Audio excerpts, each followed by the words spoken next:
Good morning from the Tour de France, where things are about ready to get crazy. And by crazy, I mean mountain madness. Yes, stages 13, 14, and 15.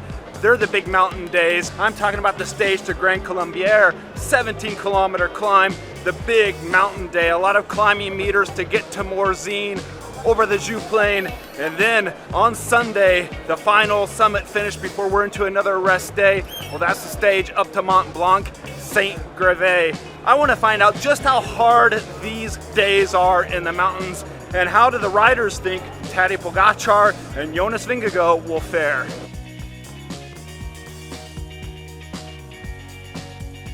How tough are these stages? They're pretty hard. I think Friday will be shouldn't be too bad. It's Grand Colombier, but it's only 130k day, and really the final climb is the toughest one. And other than that, it's not too much climbing. 17-kilometer finish, baby. Yeah, so that one will be tough. But Saturday, Sunday are going to be, especially Saturday. I think it's a brutal day. They are extremely hard. One of them next week is with 5,000 altitude meters. That's brutal.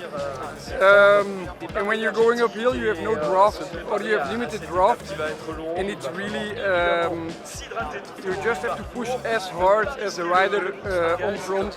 Grand Colombier, I mean, depending which kind of rider you are, because for sure for the leaders and for everyone who compete for the victory is really hard stage. Grand Colombier, I mean, and then the last two of the weekend will be hard for everyone. Yeah, I reckon this second week will be actually the hardest for the sprinters. Actually only one sprint opportunity and loads of climbing. I think they're probably going to be the hardest 3 days in a row that we have so far in the Tour de France. Obviously we have the stage into Morzine, which finishes on a downhill, but I think there's time bonus seconds at the top of the climb. So it kind of really depends on how probably tomorrow goes. I see tomorrow as being quite a hard breakaway stage again. Grand Colombier, I hear from the boys, it's super hard, but it's actually quite an easy day. So I think they'll pass pretty easily. 17-kilometer summit finish. Yeah, but the rest of the day there won't be really any fatigue. There'll be a huge battle for the break maybe, but I think actually for a GC team it won't be easy to control, so they can go for the win. Saturday is really hard. Saturday's the hardest day of this second week. You kind of forget that the first three climbs are all probably 7Ks and 7%. You know, they're proper climbs. It's less tactical and it's more pure sufferance. Now we are in for a real treat on Friday, because the stage up to Grand Colombier, well, you might remember that 17-kilometer climb before. It was there in 2020 where Tadej Pogacar beat Primož Roglic. So we are seeing a sign of things to come, because later on in stage 20 of that year's tour, he defeated Roglic to take the yellow jersey and to win the Tour de France the next day. That's the first one on tap.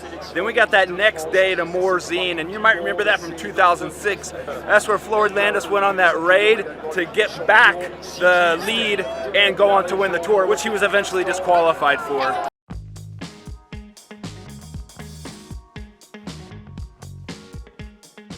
know I asked you this before, but between Jumbo and UAE, Tadej and Jonas, it's difficult to sort of pick them apart at the moment. I think each of them have had a bit of a bad day so far, but obviously Jonas is still in front, so it's going to be difficult to pick at the moment, I think. It's been a toss-up so far. I think Pogacar looks pretty good, to be honest, based on how he rides in the bunch. But you never know. Like, it only takes one bad day to ruin the whole Grand Tour for one of these guys.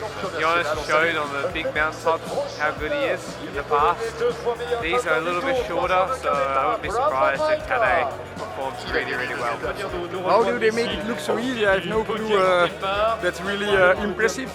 The level those guys have. It's a small margin between those two, and we could see Pog was actually attacking and gaining back seconds.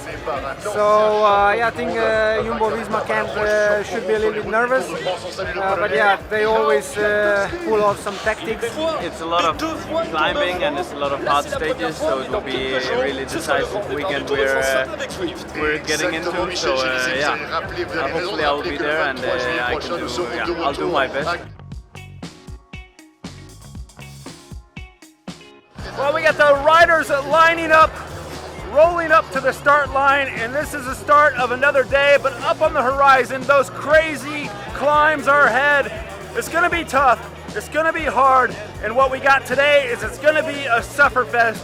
And yes, even the greats like Tadej Pogacar and Jonas Vingegaard, they suffer as well. And well, who's gonna be on top when we get to the second rest day, when we get to that Monday off on the horizon in the Alps? It's anybody's guess, but for sure we're gonna have some great racing.